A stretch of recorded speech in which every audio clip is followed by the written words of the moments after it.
On Tuesday, the Scottish Parliament passed a motion stating it does not consent to the UK government's EU withdrawal bill. Brexit-supporting Conservative MP John Whittingdale criticised MP Kirsty Blackman after the SNP politician claimed Scotland did not trust Westminster. Ms. Blackman said, "The Scottish Parliament has been voted in to deal with issues like food standards. That is a responsibility of the Scottish Parliament. The way these frameworks are done should be in a way the Scottish Parliament actually consents."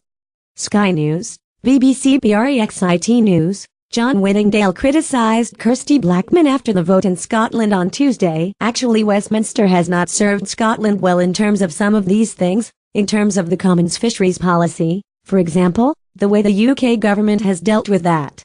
It has not stood up for Scotland's interests, so therefore I can understand why people don't trust the UK government would put Scotland's interests at the forefront of making these UK-wide frameworks."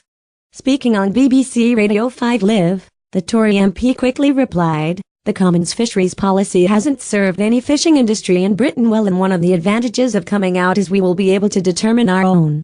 These are areas where obviously the Scottish Parliament will have a say, but we cannot allow one part of the United Kingdom to have a veto over UK-wide policies.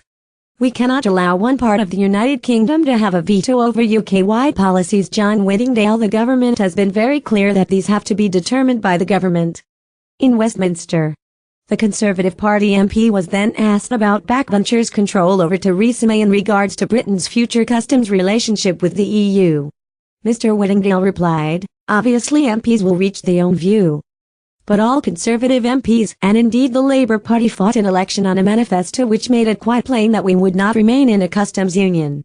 The whole objectives for leaving the European Union, which are about the right to set our own regulations, to strike our own trade agreements, are not possible if we stay in the customs union."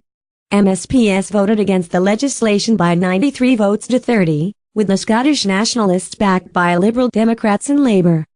Conservative MPs supported the bill.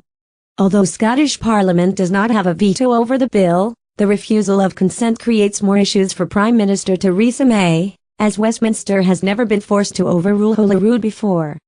Scottish government ministers fear the legislation, as it currently stands, could see Holyrood's powers constrained for up to 7 years after the UK quits the EU, and are calling for changes before they will give it the go-ahead.